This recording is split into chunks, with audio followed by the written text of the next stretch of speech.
Capitol in the gallery, and we're here supporting Erin Maye Quade. Is that what brought you down here today, or? Well, actually, my wife Pat and I are down here quite a bit because we're clean water people. We're from northern Minnesota. I spent several years working in the mines.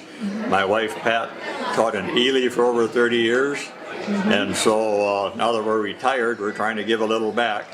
So Nice. we're trying to protect and defend our clean water and restore some of it that needs cleaning up. Yeah, because the mining issue is a big one right now.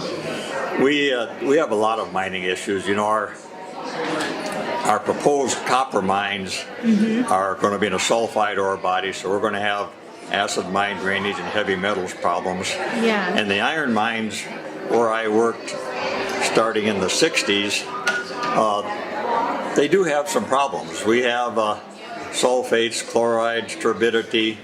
A lot of the tailings ponds are leaking millions of gallons a day, some of them. Yeah. And so we have existing problems to clean up, and so we hesitate to permit a copper mining industry when we haven't really succeeded in cleaning up our iron mining industry. Right.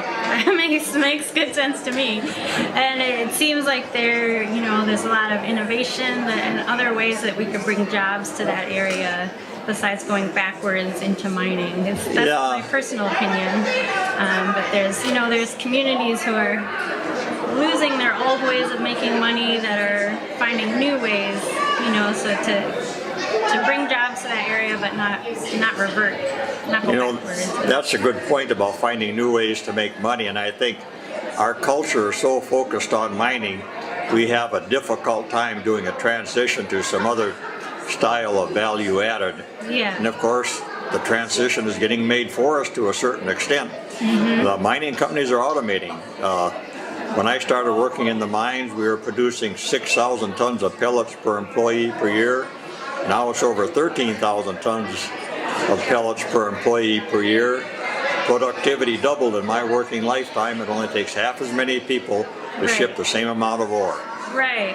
Yeah, you can see there, we're always moving forward, and there's these sort of pain periods where people are trying to kind of hold on to the old, but the energy industry is shifting kind of whether we want it to or not. It is, we're having a lot of transitions in mining country. Yeah.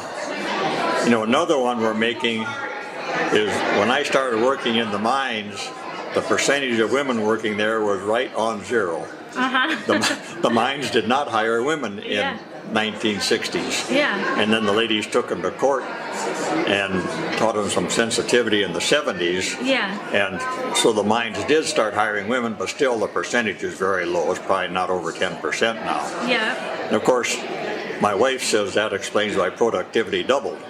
But anyhow, it is, we have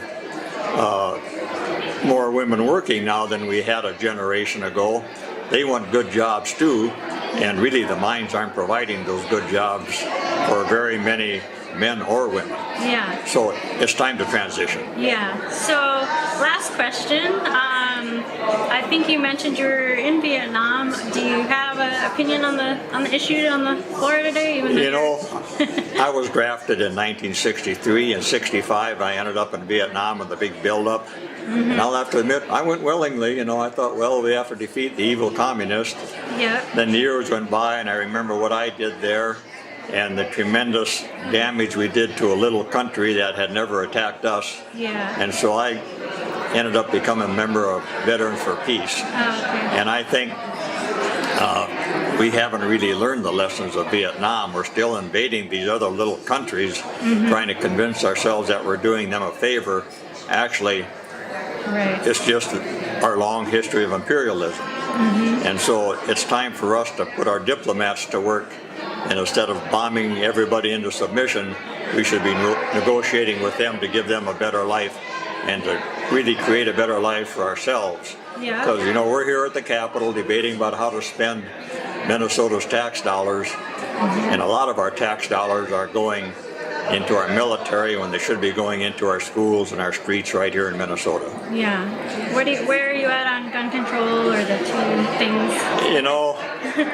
I've always had guns as soon as my dad thought I was old enough to be responsible. I believe I was probably 12, maybe 13 when he let me go out and hunt by myself. Yeah. I've always owned guns. Sure.